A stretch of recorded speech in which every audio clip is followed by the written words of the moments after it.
Good morning. This is the Columbia Open Space Committee regular meeting for Thursday, July 17, 2025. It's 9 a.m. and I will call this meeting to order. And I'll entertain a motion to approve the minutes of June 19th. So moved. Second. Okay, any additions, corrections? Seeing none, all in favor? Aye. You in favor, Paul? Was not at the meeting. Abstention. Abstain. Abstain, okay. Okay, so I got 1, 2, 3, 4, 4, none against, 1 abstention. Okay, audience and citizens, we don't have it. Well, No, nothing. at this moment. At this moment, okay. We have. I heard from Liz Graves that she's out in the field and she'll get back to us as soon as she gets, This is our IMBA yes, representative yes, for Model Pond. yes. She would get back to us this morning or? She sent me an email and said that she is not attending Oh, because she's out in the field. She'll get back to us next month, okay. okay? I do not see honor. I can give a, just, Or do you want to wait for executive? well, I was just gonna talk about Camp Laurel. Okay, tell us what I can. She's gotten a magnificent state grant of over $1 million and another several $100,000, I don't know, maybe from that Joshua Trust down in the Avalon. Avalonia. Avalon, yeah, okay. But there's still about $225,000 short. So that's chump change to somebody, so we just have to figure out who it's chump change for. To get this thing wrapped up. Oh, they are going to Lebanon to ask for 200,000. That was another part, piece of the puzzle. But they can't. I guess they can't go to Lebanon and ask for 500,000, you know. Okay, So it's right there. I kept thinking about that camp, boy, I hated bringing it up, but the awful. That girls' camp, I just can't get that out of my head. yeah, I just kept thinking of Camp Laurel. okay. Oh, I clicked this, I'm sorry.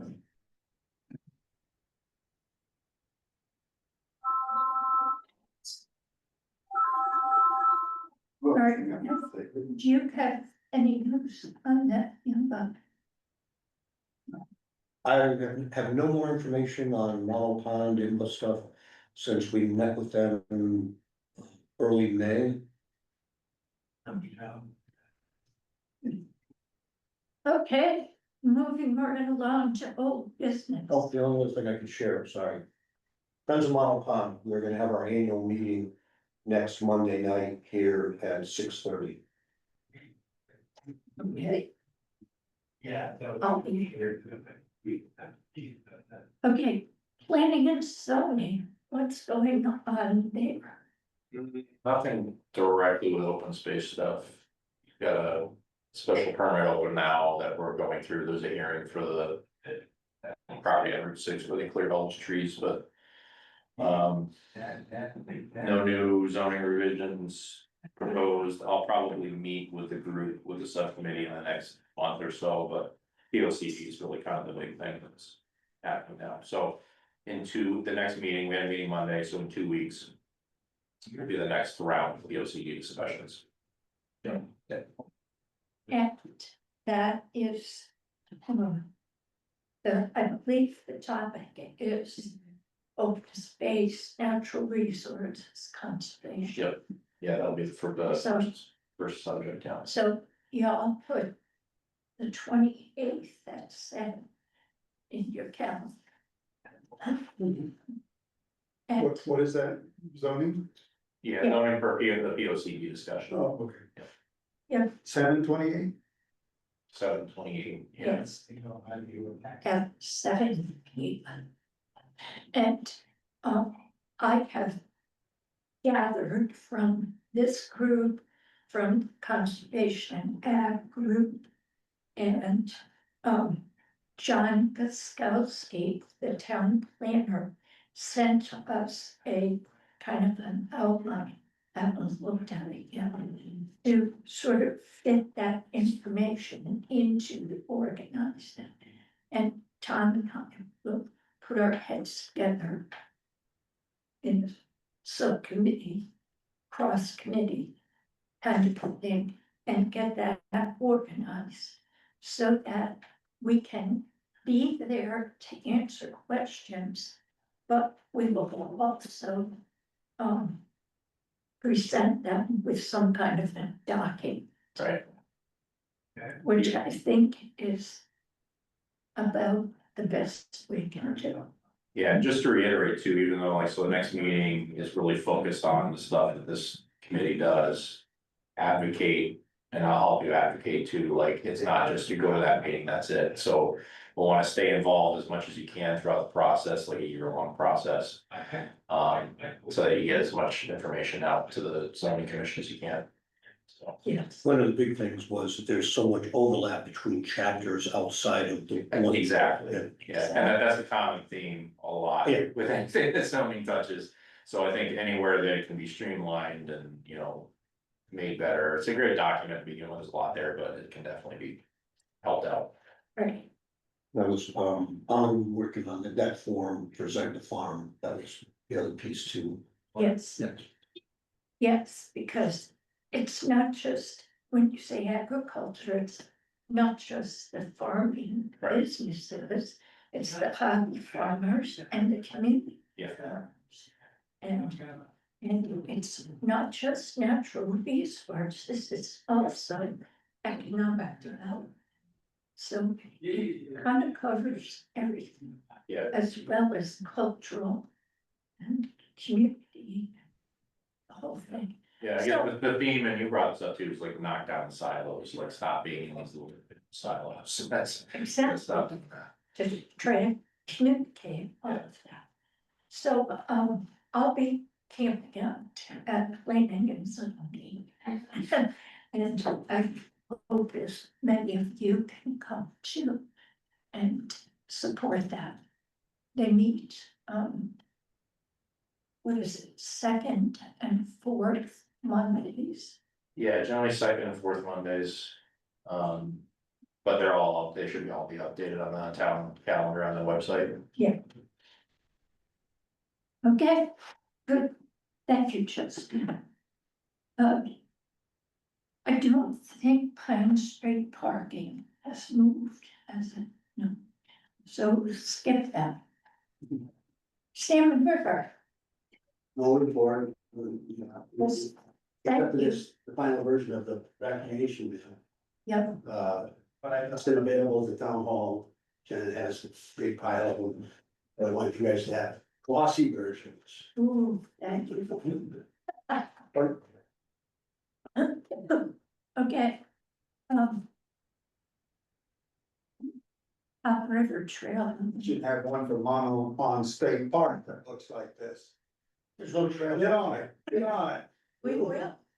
When We'll it's, have one for when sure. it's done. When the trails are done. Hop River Trail Alliance? Yep. So the Hop River Trail Alliance is forming a subcommittee or a committee for members to get more people involved rather than just board members. And that's, we're gonna have a meeting sometime next week, and I've offered to participate at least in the formation of it. Hop River, there's been all kinds of tree work being done, which I think most is done. The signage project that they did on the Hop River Trail they've offered to help implement that on the airline trail. It's just a matter of trying to decide where mile zero is. There's some discussion of the, no, I mean, it's real, because you know, could be the Rhode Island border. Wherever, someplace out there, but the trail may change quite a bit between now and then. What they did with the Hop River Trail is mile zero was the intersection with the airline trail in Willimantic. Right by the train museum. So the thought is maybe have mile zero south and mile zero north for the airline trail, so at least like that might not change. So that's the home. Okay, Is there such a thing as too much signage? Yes, The Hop River signage is excessive, in my opinion, but that's such an old fart statement. I was gonna say, Ron, that, Well, have you been on it? Don't talk until you walk it. Go over to Hop River Road at the crossing, and there's sign after sign after sign. There used to be wilderness. yeah, well, that's one of those things where there, and with all these rail trails and all the meetings I attend. There are people that are looking at these as transportation corridors rather than walking or bicycle or e-bike. And then, you know, so there's all these different factions as to what is this thing evolving into. And, you know, and there's originally that was gonna be greenways, walking, you know, out in the wilderness kind of thing, and now it's kind of mutated. And the state park system doesn't really allow for the advertising of businesses, local businesses. So they're working through that, saying a linear trail is a different entity than a state park per se. So that there may be more possibility for advertising. So if you're right here, you may wanna take a left turn and go to the ice cream place, or take a right turn and go to something else. But again, then that's signage, maybe it'll end up being just QR codes, and rather than having signs everywhere. So there's part of the Hop River Trail signage program was actually removing, there's less signs now than there was. Because there used to be in Vernon area, more signage as far as quarter miles, because they used to be. Anyway, it's like the signs are every mile markers rather than quarter mile, half mile, whatever. And there's a lot of discussion with on the size of the font and stuff. The font is perfect if you're walking, but it's too small if you're on a bicycle going 20 miles an hour. I mean, it's just, signage is an all-day meeting to go through. What should it look like? What should be on it? What color should it be? All that nonsense, so. how are you doing on crossings? So the road crossings. Yeah. So, John Mollick, who's the one that's chair of the Hop River Trail Alliance.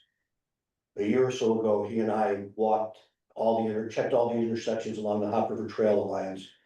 And then he had somebody from DOT do a presentation on crossings.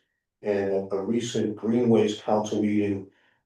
So a statewide Greenways Council meeting, there was a discussion as to, yes, this crossing is appropriate for pedestrian in a downtown, but it's really not appropriate for multi-use. You know, where you have a push button for a crosswalk, and you have a 90-degree angle, so there's a lot of thought going back to.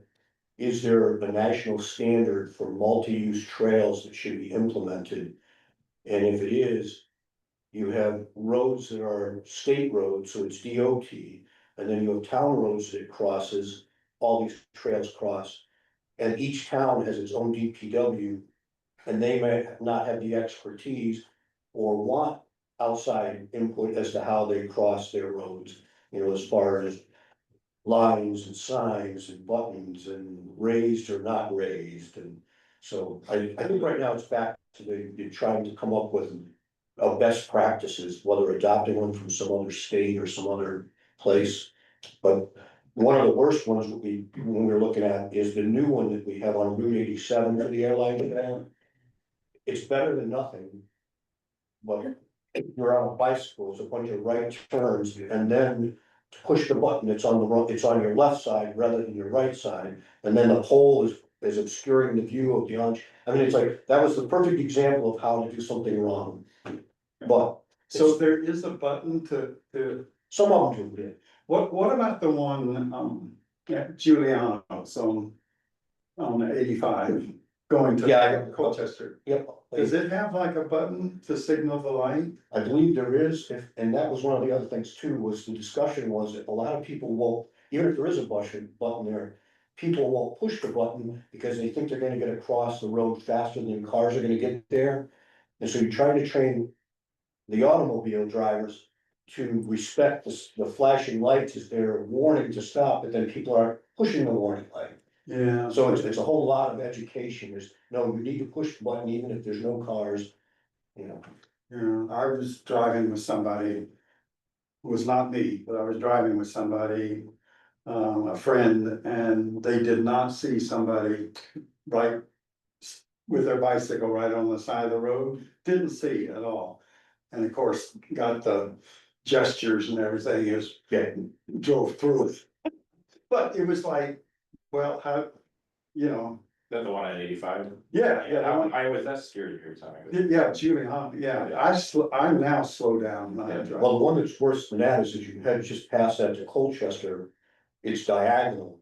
So it's like, there's a lot, that was one of the things we were looking at, was the distance perpendicular to the road. Mhm. And so that one's diagonal, so you're in the road a lot longer than you should be, and that road is close to 50 mile an hour speed limit at that point. Yeah. That's fast. One of the findings too was, and there's, right now, there's no way to solve it, but having parking at the road crossings is like one of the worst things, because the cars themselves are blocking the view of the traffic.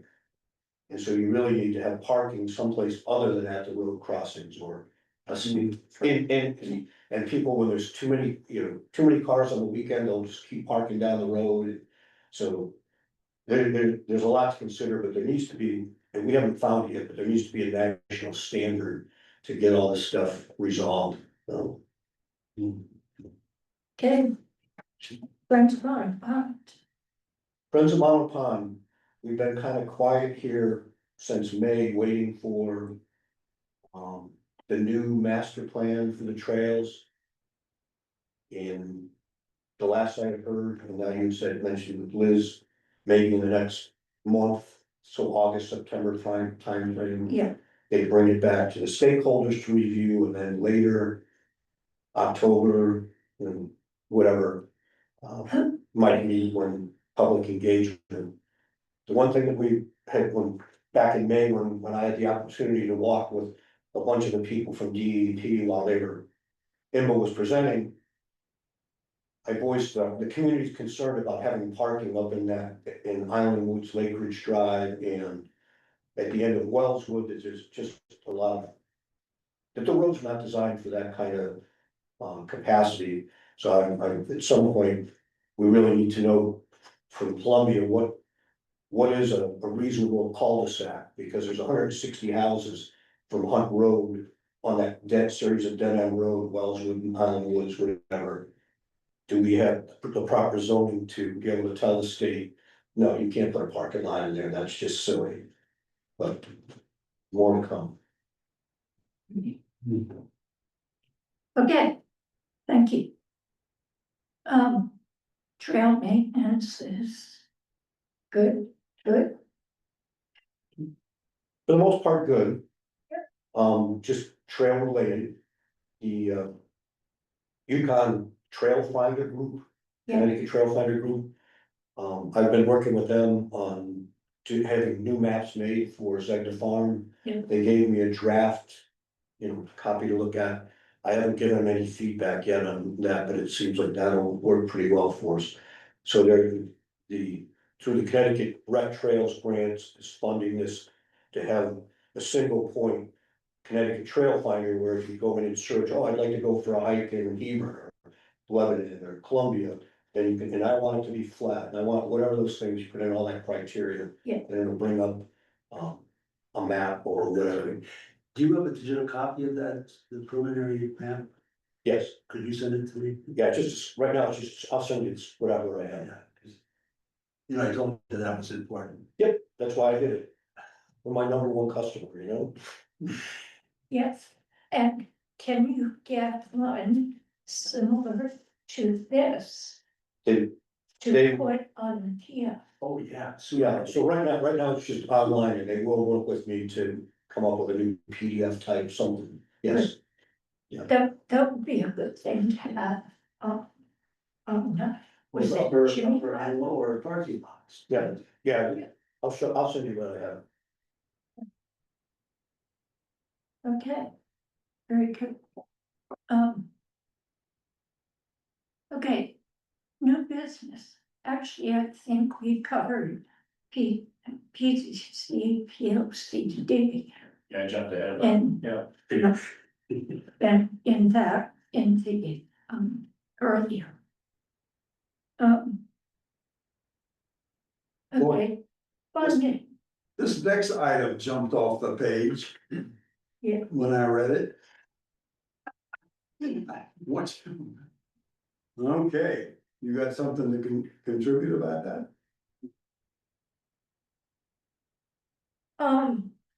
no, except that, no, I don't have any funding. I wish I did. It really should be funding opportunities, but I tried to short.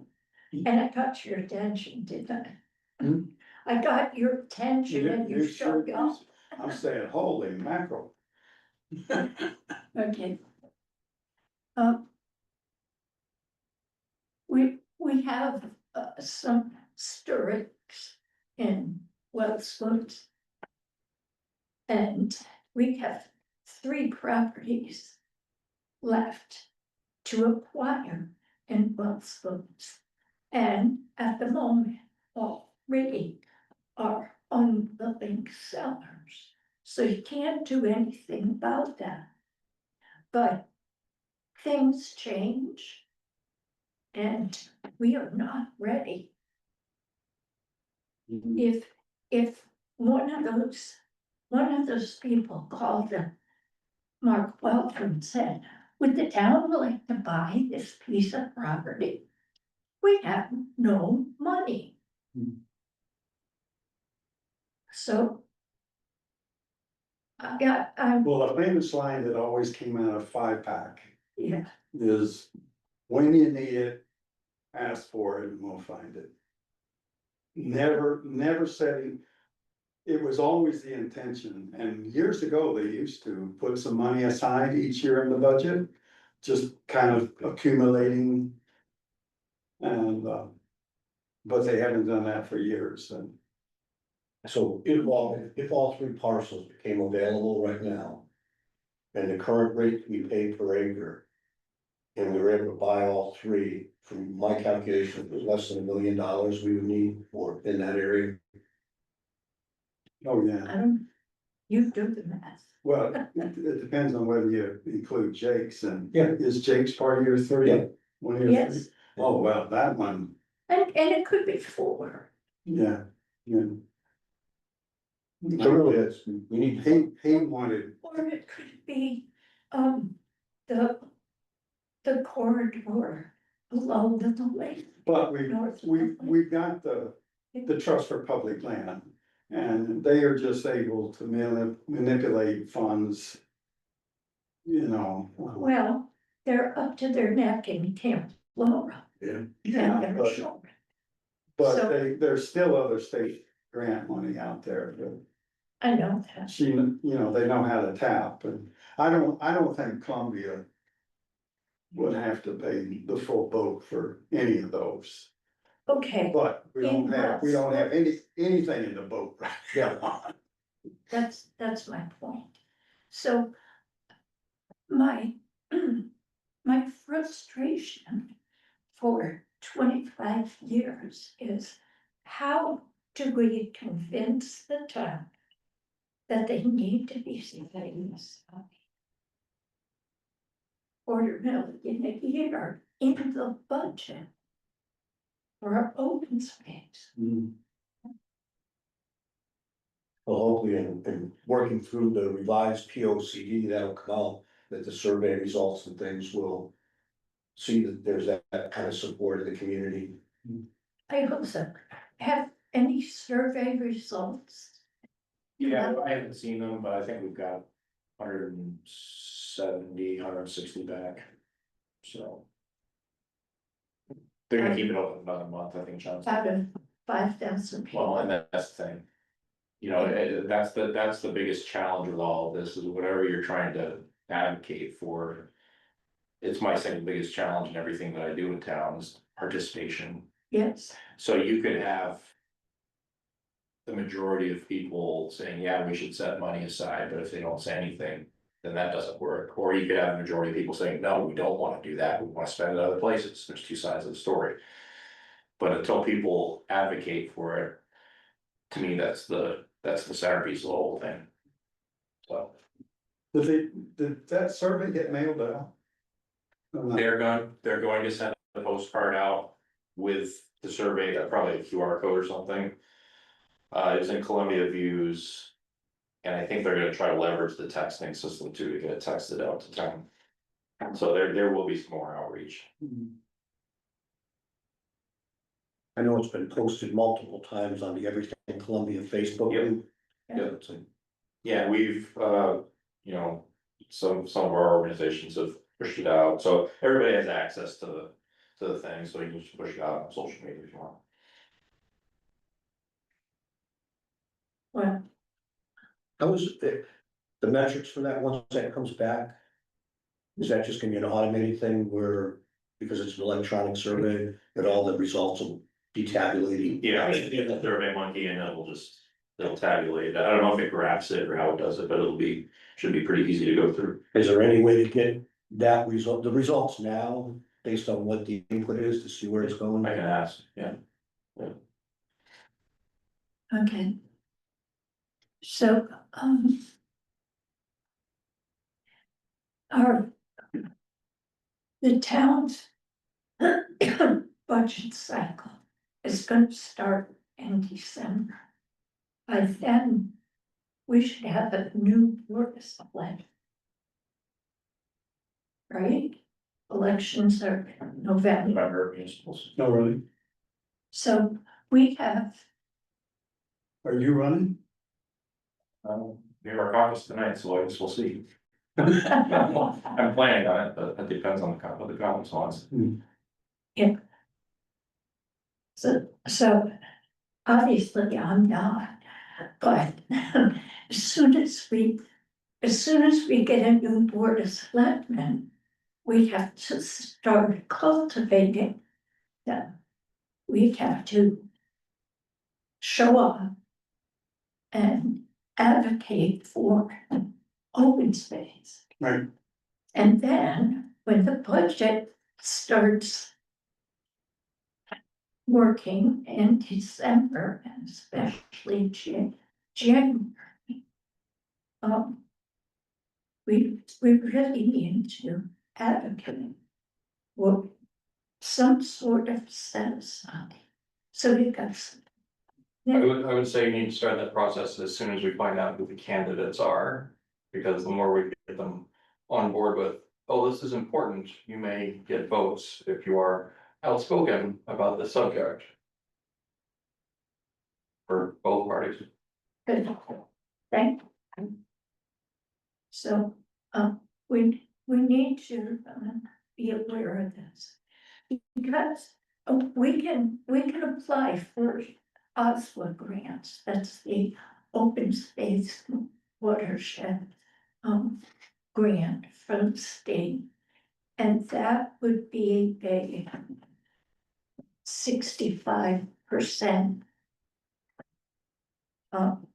grant, but it still leaves 35% that we would have to, the town or someone would have to come up with. TPL will help us in Wells Bush, but if we have another piece outside, they won't help us, because it's not in the project. You see, and so we can't just sit back like we have been and say, TPL will take care of us. That depends. So, And, you know, somebody calls up and says, like, in that section of town, if they say, I've got this huge piece of property and I really want it to be open space. Would you like to buy it? What is our answer? Yes, maybe if after we look at it. But we have nothing to put down. It would take us a whole year to get an OSMA grant and a whole budget cycle to beg for money from the town.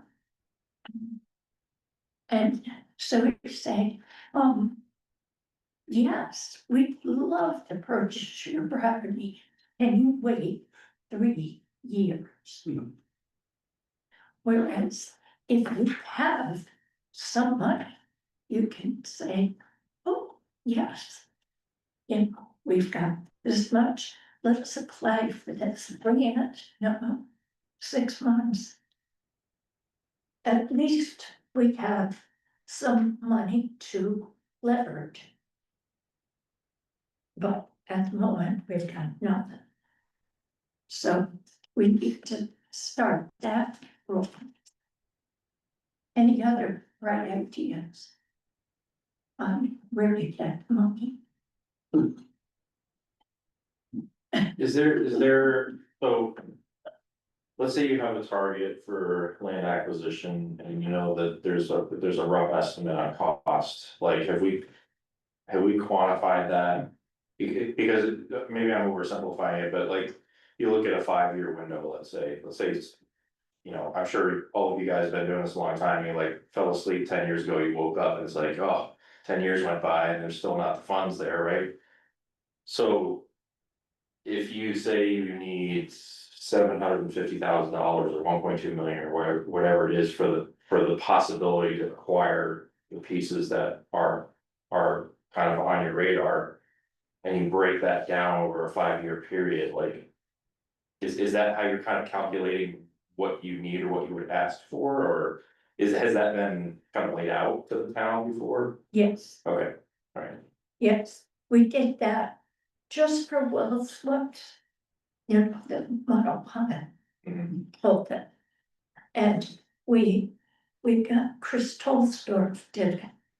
And so we identified what it would cost if the town just bought it outright, no grants, no, this was before TPL.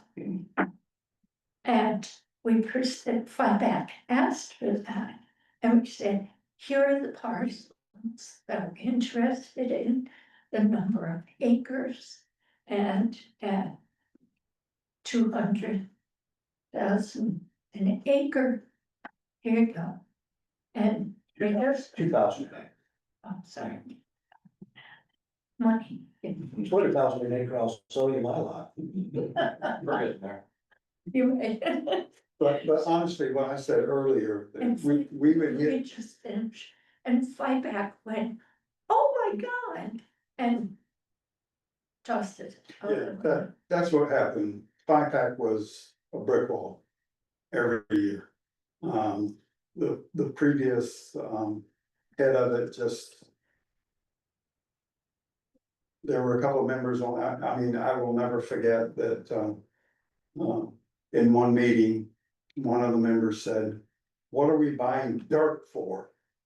And you Yes. know what, I woke up in the middle of the night, hollering, dirt! Dirt! Yeah, Well, one of the, another part of the issue is, when we had a building boom and we took, and we accepted fee in lieu for each house, we had an account, but we've spent it. And there are no more housing developments. And there probably won't be. No, not like it was in the eighties and nineties, that day has passed. Hmm, You know, a subdivision now is somebody's got 20 acres and they're breaking it into 2 or 3 lots. This road frontage, it's like. So, Yeah. hmm. So that source of income is sort of dried up. So that leaves us, I was trying to look it up while you guys were talking, but in one of the later chapters in the current P O C D. There's a thing, future land use map, and that really identifies.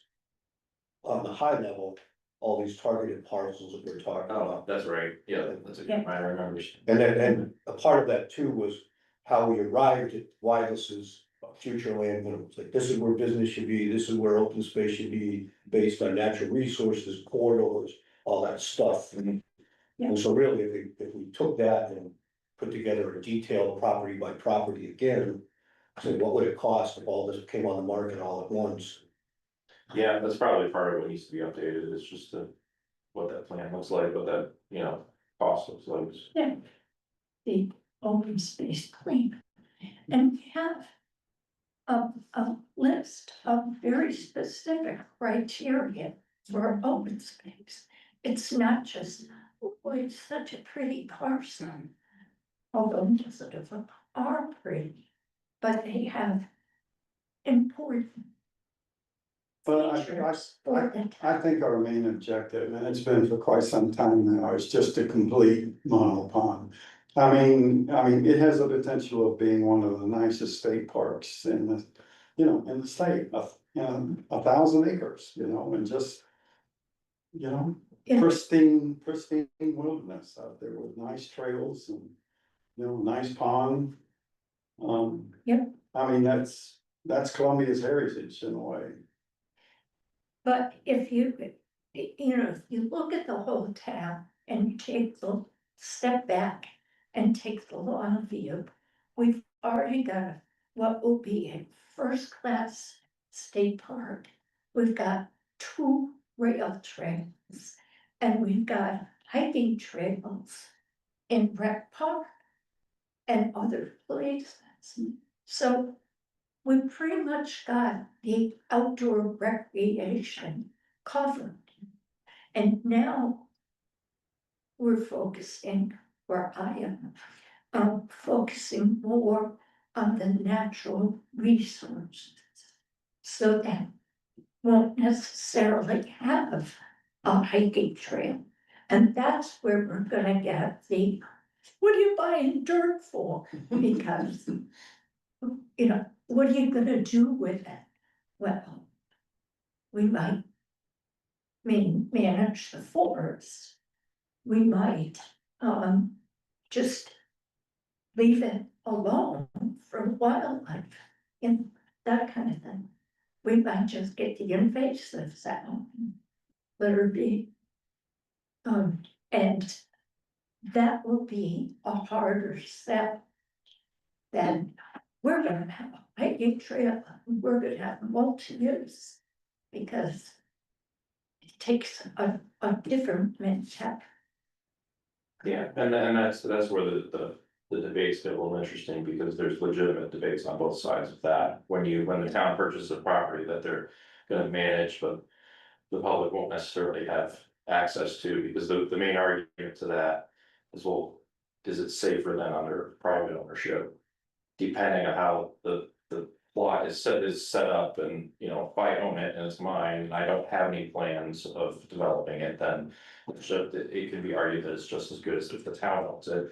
Understanding, and I'm not saying that person can ever sell a development, right? That's the big, huge caveat. That's to the that. question. Right, but it's a nuanced argument when it comes to those types of acquisitions, I think. Yeah, you take it off the tax rolls. Yeah, Yeah. exactly, Yeah. there's consequences to that, and I think that's where a lot of probably people's concerns come from.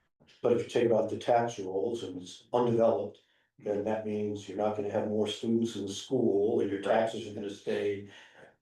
You can talk for hours on that. For sure, yeah, I mean, what type of demographics are in town, who costs the most of the town, there's all of those. Yeah. One of the things I just. Yeah. It's just, one of the things too with Model Pond is it's not just Columbia, it's a regional asset. The fact that it shares a mile-long boundary with the airline trail. And if this Camp Laurel thing happens, that potentially will have a connection to the airline trail. That those three things interacting is gonna be huge for an economic development related to passive recreation in this area. So it's like, not gonna wood it happens, but.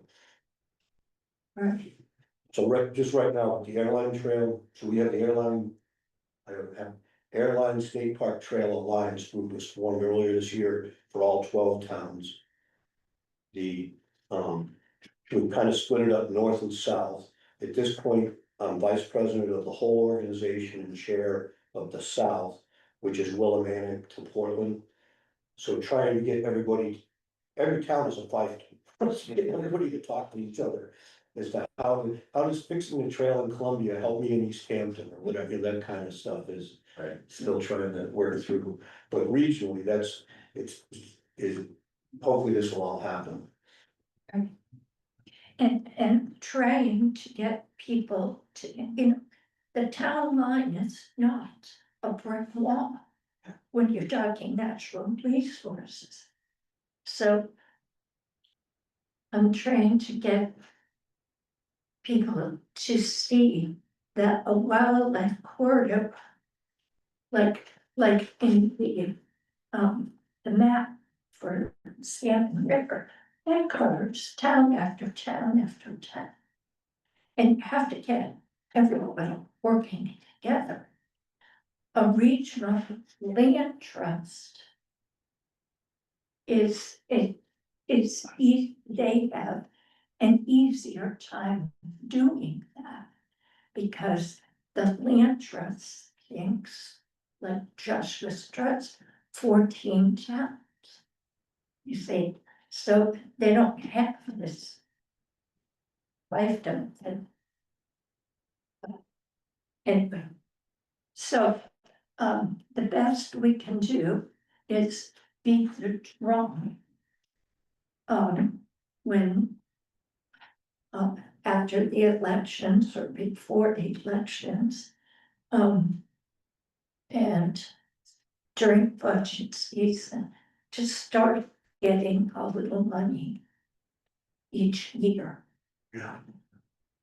And it says it right in the plan of the 2016 Plan of Conservation and Development that we should, FIPAC should put aside money each year for open space.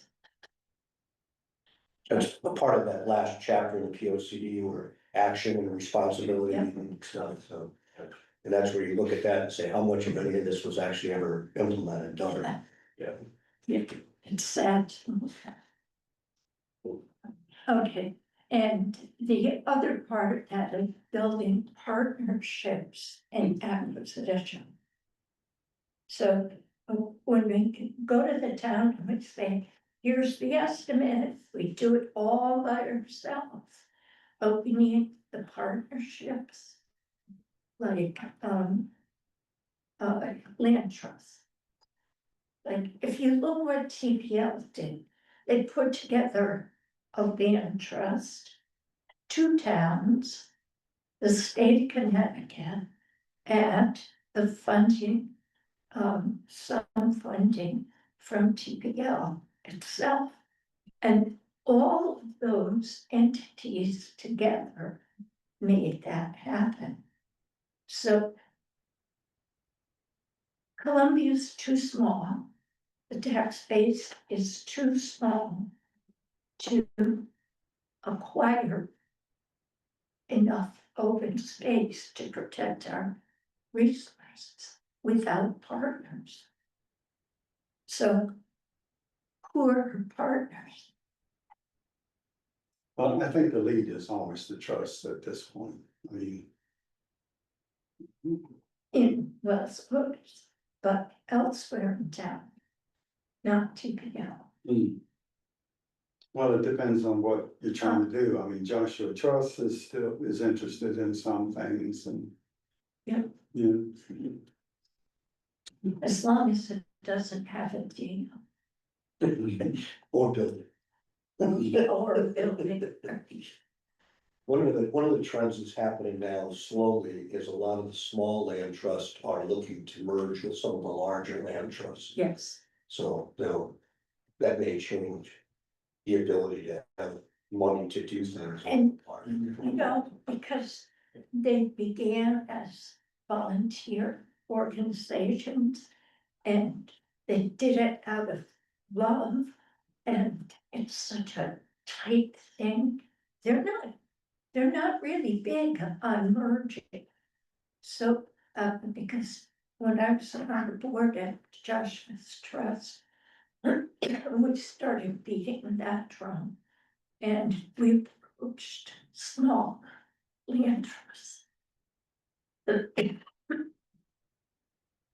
And they didn't want to be swallowed up. So we have, instead of merging, we have partnership. And Joshua's Trust works with Wyndham Land Trust.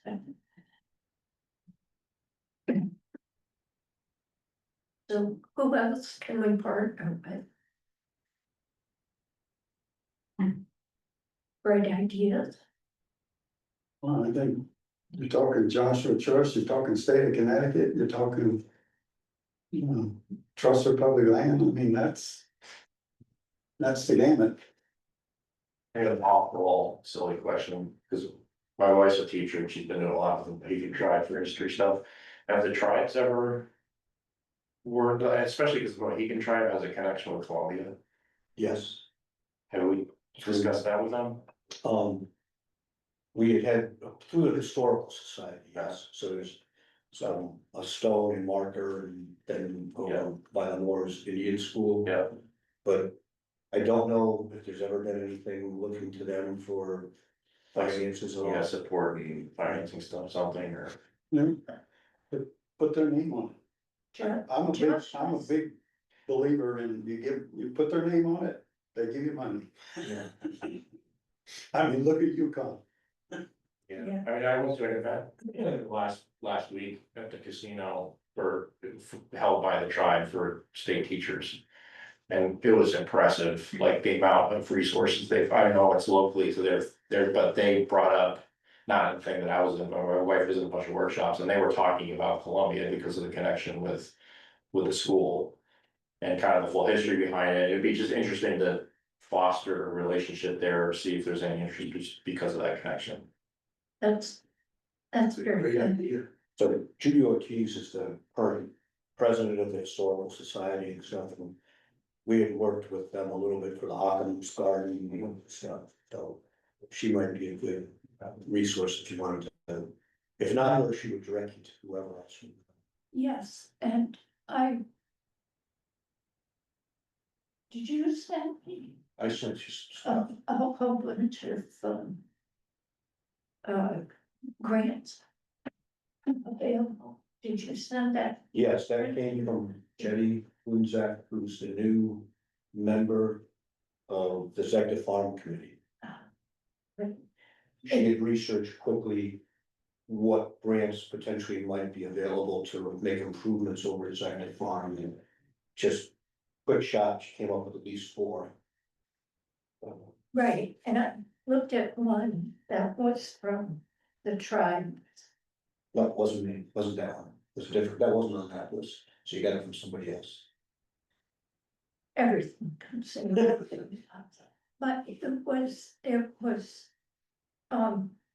it was a grant for probably anything that promotes Native American education and youth.